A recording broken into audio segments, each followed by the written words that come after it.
Bom dia, queridos alunos, paz e bem.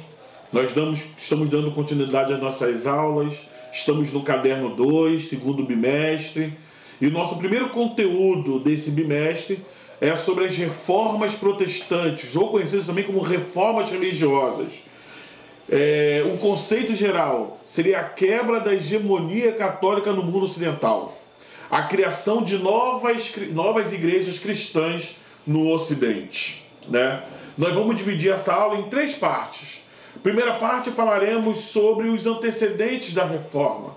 Vamos explicar como é que estava o mundo antes da reforma protestante e como é que a igreja se comportava nesse período, a grande igreja medieval, a grande cristandade. Segundo momento, nós falaremos sobre os precursores da reforma, E no terceiro e último momento, falaremos sobre os grandes reformadores, Martinho Lutero, Henrique VIII e João Calvino. Então, boa aula, vamos dar início à nossa aula, reformas religiosas ou reforma protestante.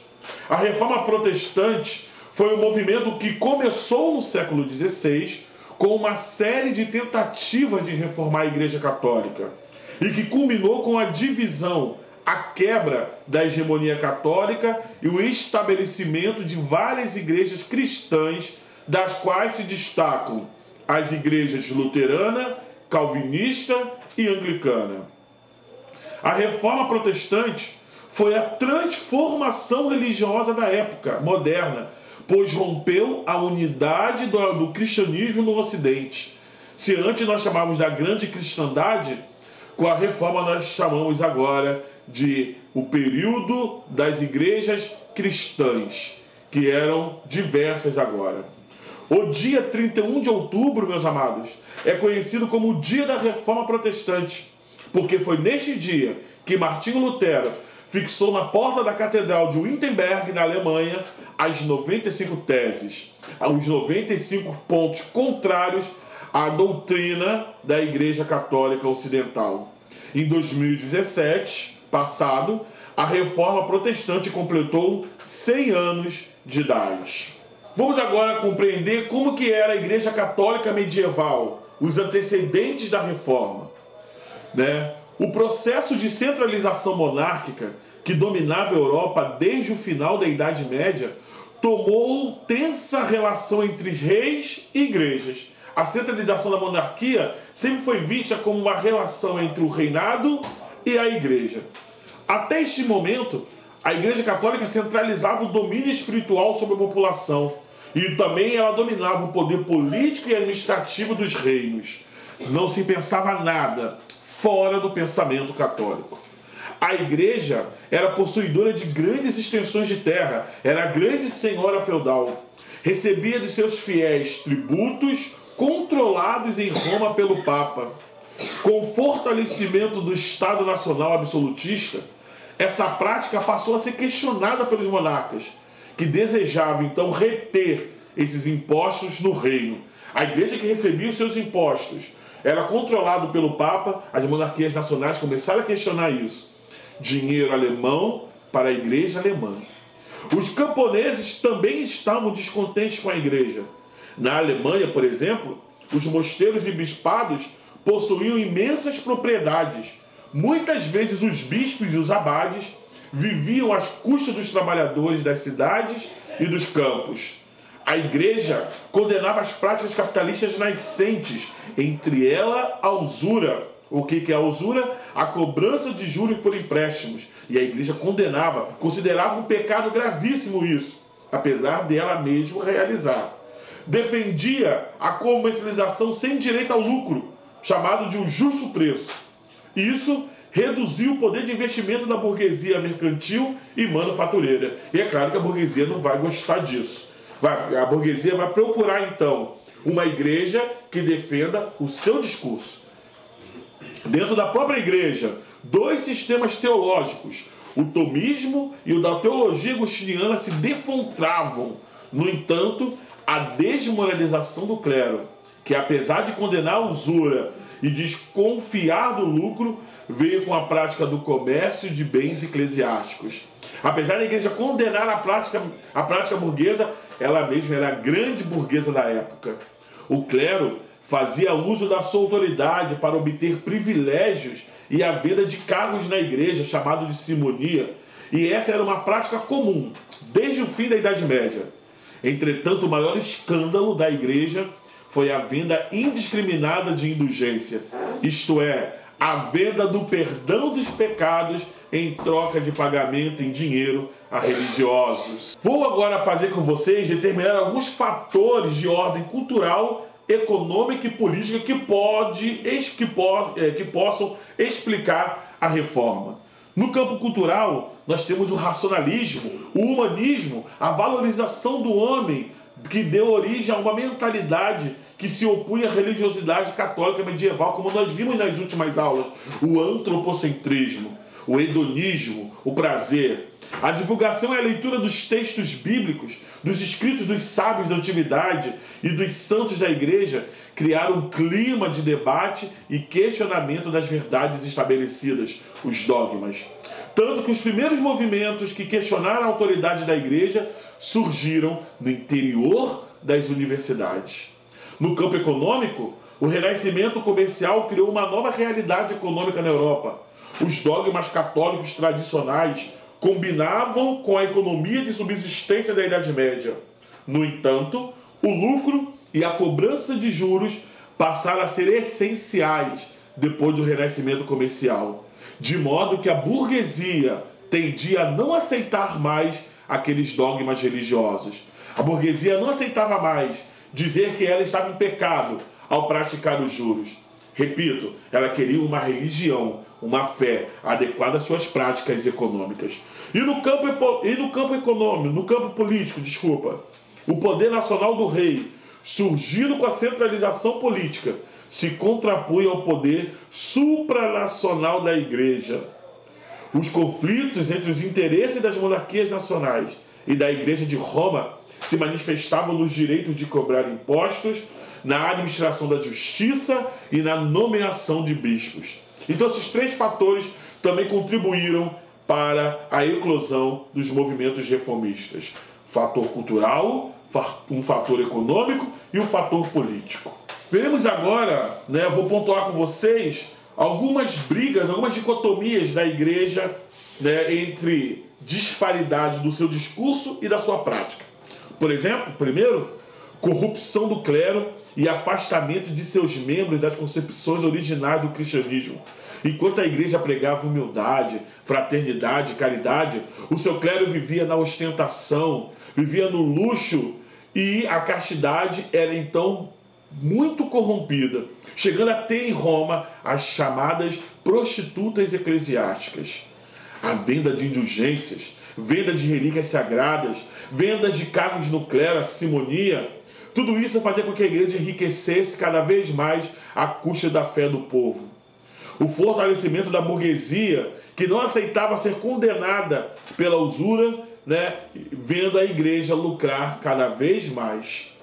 As monarquias nacionais, que entravam em debate com o clero, que acumulava grande quantidade de terras. Por fim, o renascimento cultural, que questionava os valores tipicamente medievais, trazendo à tona os valores humanos, trazendo à tona os sentimentos, as paixões e as realizações individuais. E a leitura e interpretação da Bíblia, que era restrita aos membros do clero. A Bíblia só poderia circular em latim. Como eu falei para vocês no começo, nós tivemos três grandes reformadores: Martinho Lutero, João Calvino e Henrique VIII. Martinho Lutero na Alemanha, a Reforma Luterana; João Calvino na Suíça, a Reforma Calvinista; e Henrique VIII na Inglaterra, a Reforma Anglicana. Porém, todavia, contudo, eles não foram os primeiros a questionarem a Igreja. Existiram, que nós vamos ver agora, os precursores da Reforma. E quem são esses precursores? Martinho Lutero é o principal nome associado à Reforma Protestante do século XVI. Entretanto, partes consideráveis de suas ideias reformadoras vieram da inspiração de outros homens que haviam criticado a Igreja Católica décadas antes do frade alemão. Na Inglaterra, por exemplo, no final do século XIV, aparece o padre teólogo John Wycliffe, que apresentou uma série de críticas às doutrinas católicas, que iriam inspirar Martinho Lutero mais de um século depois. Dentre esses questionamentos de John Wycliffe, estava a afirmação de que a salvação era conseguida somente através da fé em Deus, bem como o posicionamento contrário à venda de indulgências bastante praticada na época. A Igreja Católica afirmava e afirma ainda hoje que a salvação é conseguida através da fé em Deus e da realização de boas obras. John Wycliffe não. Dizia que a salvação é unicamente questão da fé em Deus. Seguindo esse posicionamento, John Wycliffe se colocou também contra a doutrina católica que afirmava que com a realização de boas obras, como doações à igreja, se poderia conseguir a salvação eterna, como eu já expliquei isso. Essas posturas influenciaram diretamente Martinho Lutero na elaboração de suas 95 teses, afixadas mais tarde na porta da igreja de Wittenberg. Ele também foi também importante fonte de inspiração para Lutero, John Hus, que defendia, assim como John Wycliffe, antes dele, e Lutero, posteriormente, a autoridade das Sagradas Escrituras sobre a tradição da Igreja Católica e sobre a palavra do Papa, que era a palavra de magistério da Igreja. John Hus, também inspirou a Reforma Protestante. John Hus dizia que a única autoridade é a Sagrada Escritura, e não a tradição da Igreja e a palavra do Santo Padre, o Papa, a palavra do magistério. Esse posicionamento afrontava o poder papal e abria caminho para que os fiéis pudessem ler e interpretar a Bíblia conforme a sua inspiração, a livre interpretação da Bíblia.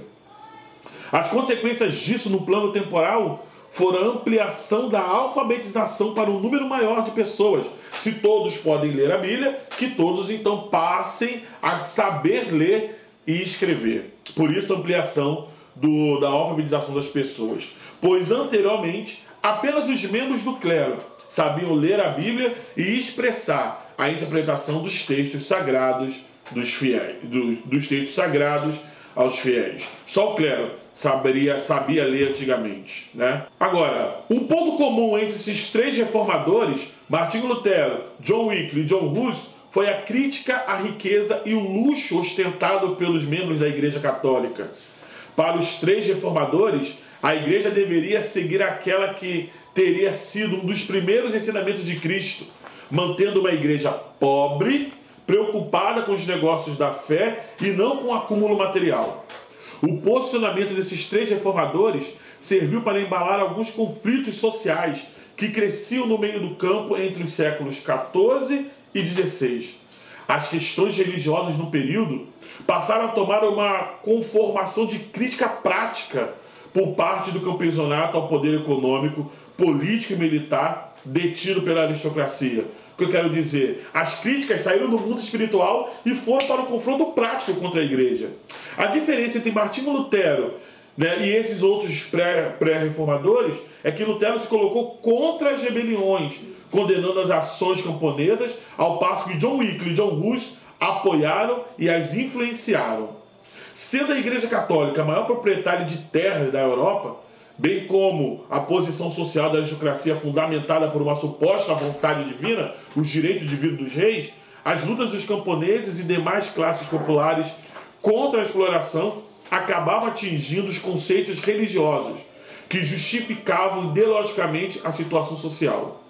Esses conflitos levariam à diminuição da influência da Igreja Católica, bem como o início de um novo período histórico marcado pelas forças capitalistas. Esses conflitos iriam diminuir cada vez mais a força da Igreja Católica, fortalecendo então a burguesia, fortalecendo os capitalistas.